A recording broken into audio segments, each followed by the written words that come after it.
सुनो, तुम बाजार क्यों नहीं जाते? किराना और सब्जी लेने? घर में राशन खत्म होने को है।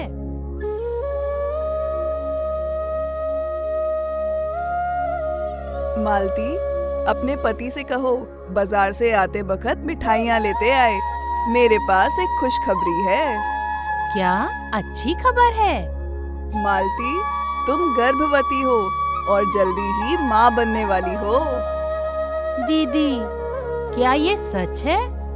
मुझे विश्वास नहीं हो रहा है। हाँ मालती, ये बिल्कुल सच है। दीदी, क्या ये सच है?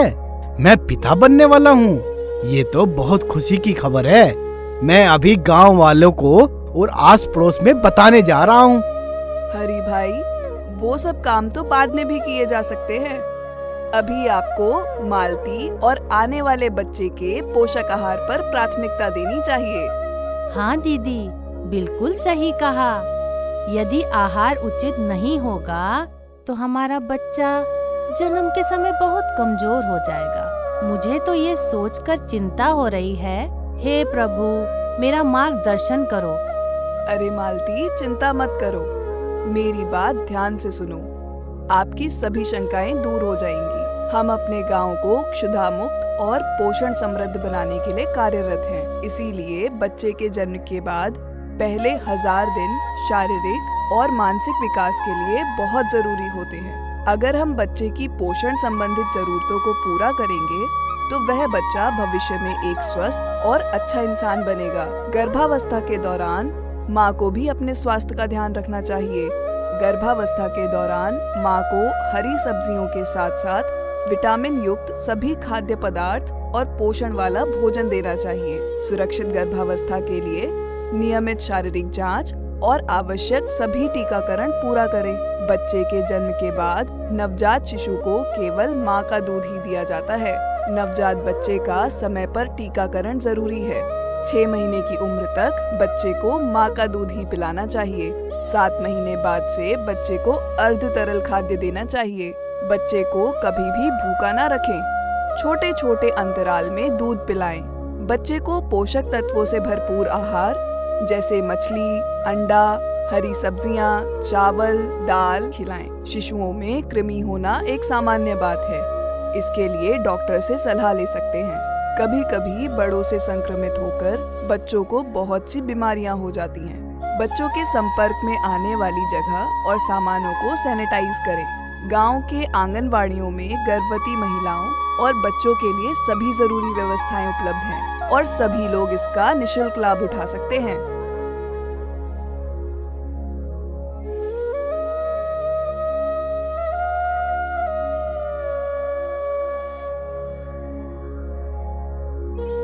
मालती, तुम्हें अपनी गर्भावस्था के लिए बधाई।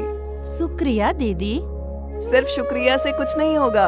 अब तुमको कुछ नियमों का पालन करना होगा। हाँ दीदी, मैं सभी नियमों का पालन करने के लिए तैयार हूँ। हमें सबसे पहले साफ सफाई पर ध्यान देना चाहिए। स्वच्छ पानी पीने से हम खुद को और अपने बच्चे को विभिन्न प्रकार की बीमारियों से बचा सकते हैं। पीने से पहले पानी को उबालकर ठंडा करना चाहिए। पानी को हमेशा ढककर साफ बर्तन में रखना चाहिए। पानी को साफ कपड़े से फिल्टर किया जा सकता है। पानी को पारंपरिक प्रक्रिया से भी साफ किया जा सकता है। शुक्रिया दीदी, आपने हमें साफ पानी पीने की कीमत समझाई है। मेरी बात ध्यान से सुनो। स्वस्थ शरीर के लिए हर गर्भवती महिला और युवा महिलाओं को पौष्टिक भोजन जैसे फल, हरी सब्जियां, विभिन्न प्रकार के अनाज, मांस, मछली, अंडा, दूध, पनीर, तेल जैसे उत्पाद खाने चाहिए। संतुलित आहार से शरीर को सही प्रकार का पोषण मिलता है। संतुलित आहार का मतलब है कि आपकी थाली में तीनों रंगों के भोजन होने चाहिए। लेकिन दीदी, मुझे कैसे पता चलेगा कि क्या खाना चाहिए? ये सारी जानकारी आंगनवाड़ी केंद्र में उपलब्ध है। आप हमेशा वहां जा सकते हैं और आहार के बारे में अधिक जानकारी ले सकते हैं। शिशु के विकास के लिए संतुलित आहार के अलावा अपने हाथ नियमित धोने चाहिए। हाथों में गंदगी के कारण हम बीमार पड़ सकते हैं। हम हर चीज को छूने और पकड़ने के लिए अपने हाथों का इस्तेमाल करते हैं। दीदी, क्या हाथ साफ रखना इतना जरूरी है? हाँ, अब आपको और सतर्क रहना होगा। सुनो, मैं आपको बता रही हूँ कि किन किन गतिविधियों के बाद अपना हाथ धोना चाहिए।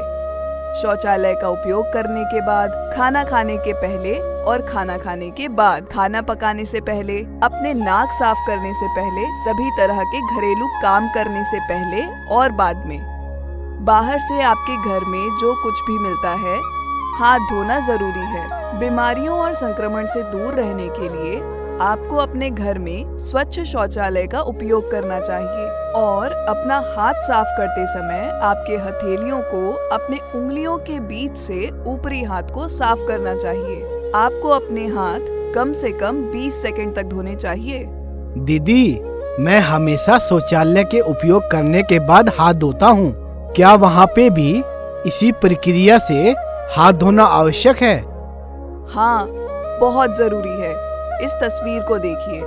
आपको हमेशा इस प्रक्रिया का पालन करना चाहिए।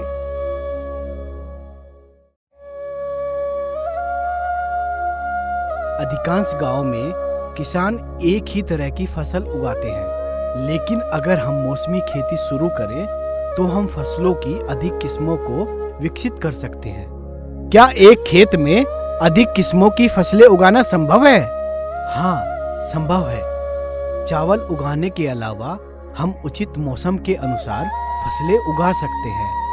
हम दाल, बाजरा, सब्जियां, फल और सभी फसलें भी उगा सकते हैं। हम मिक्स फार्मिंग भी कर सकते हैं, क्योंकि यह कीड़ों को नियंत्रित करने के अलावा मिट्टी को भी पोषण देता है। लेकिन मैं एक भूमिहीन किसान हूँ। मेरे पास खेती के लिए अपनी कोई जमीन नहीं है। चिंता ना करें, भले ही आपके पास जमीन न हो, फिर भी आप अपने आंगन के बगीचे में खेती कर सकते हैं। आपकी रसोई के अपशिष्ट जल का उपयोग आपके बगीचों में पौधे को पानी देने के लिए किया जा सकता है। हरी, ऐसा लगता है कुछ परेशानी में हो। क्या आपका कोई सवाल है? हाँ दीदी, मेरे पास अपनी पत्नी मालती की देखभाल करने के लिए ज्यादा साधन नहीं है। मुझे नहीं पता कि मैं मालती की देखभाल कैसे कर पाऊंगा। चिंता मत करो हरी। गरीबी रेखा से नीचे और भूमिहीन किसानों के साथ साथ गर्भवती महिला परिवार के लिए हम खाद्य सुरक्षा योजना शुरू करने जा रहे हैं। आप अपने परिवार को भी पंजीकृत कर सकते हैं। खाद्य सुरक्षा योजना वो क्या है? मतलब आप सीधे सरकारी योजना में नामांकित होंगे। खाद्य सुरक्षा अधिनियम 2013 के अनुसार सभी पात्र परिवार इसका लाभ उठा सकते हैं। इसे जरूरतमंद और गरीब परिवारों को कम से कम दामों में पौष्टिक खाद्य पदार्थ और कुछ मुफ्त चीजें मिल सकती हैं। गरीबी रेखा से नीचे के परिवारों को 6,000 रुपए मासिक वजीफा मिल सकता है। साथ ही 18 साल से ऊपर की लड़कियां राशन कार्ड के लिए आवेदन कर सकती हैं। किसान किस फसल को उगाएं, इसकी भी जानकारी ले सकते हैं। फिर वे पूरे साल फसलों की कटाई की योजना बना सकते हैं। इन जानकारियों के अलावा भूमिहीन परिवार यह भी जान सकते हैं कि किचन गार्डन की योजना कैसे बनाई जाती है। फसलें और सब्जियां अगर ठीक से संरक्षित नहीं की गई, तो वे बहुत जल्द सड़ने लगती हैं। विभिन्न पारंपरिक और आधुनिक तकनीकों का ज्ञान खाद्य और सब्जियों की फसल को संरक्षित करने में फायदेमंद हो सकता है। हमारे देश के लगभग 75% ग्रामीण नागरिक खाद्य सुरक्षा योजनाओं का लाभ उठा रहे हैं। खाद्य योजना के तहत एक व्यक्ति सभी ग्रामीण योजनाओं का लाभ उठा सकता है। वाह दीदी, मैं अपने परिवार को सरकार की खाद्य सुरक्षा योजना के तहत नामांकित करूंगा और उसके लाभ उठाऊंगा। हमें जंगल से कई तरह के पौष्टिक भोजन भी मिलते हैं। खेती करके हम कई प्रकार की सब्जियां, फल उगाते हैं और हमें कई पोषक फल और सब्जियां भी मिलती हैं, जो हमारे पोषण संबंधी जरूरतों को पूरा करती हैं। और कई तरह की भूमिगत सब्जियां मिलती हैं। पर्याप्त विटामिन और प्रोटीन होता है, क्योंकि यह पूरी तरह से प्राकृतिक रूप से बढ़ता है। कीटनाशकों का उपयोग नहीं किया जाता। अगर हमें इतने लाभ मिल रहे हैं, तो हमें भी जंगल की रक्षा करनी चाहिए। हाँ मालती, आप बिल्कुल सही कह रही हैं। किसी गांव को पोषण स्मार्ट गांव में बदलने के लिए सबसे पहले हमें गांव की विभिन्न प्रकार की समस्या को समझना होगा। खासकर गांव में कितने कुपोषित बच्चे हैं और ग्रामीण अपने संसाधनों का किस तरह से उपयोग कर रहे हैं। इन्हें जानने के लिए हमें PLA कार्यक्रम का उपयोग करना चाहिए और सामाजिक और आर्थिक संसाधनों के नक्शे को बनाना चाहिए। इसके बाद हमें समस्याओं की पहचान करके उनका विश्लेषण करना चाहिए और उन्हें काम में लगाने के लिए ग्राम सभा में योजना प्रस्तुत करना चाहिए।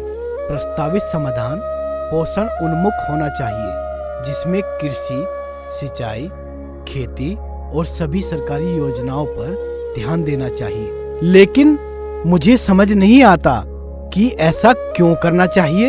इस प्रक्रिया से हम अपने गांव के सभी कुपोषित बच्चे और सभी गर्भवती महिलाओं की आसानी से पहचान कर लेंगे। नवजात शिशुओं के लिए फिर से त्वरित कार्य योजनाएं बना सकते हैं। इससे उन्हें कई तरह से मदद मिलेगी। हरी भाई, मालती, अब तो आपकी सारी शंकाएं दूर हो गई ना? हाँ दीदी, हम समझ गए। अब मैं अपना ख्याल रखूंगी और खुद को एक स्वस्थ बच्चे को जन्म देने के लिए तैयार करूंगी।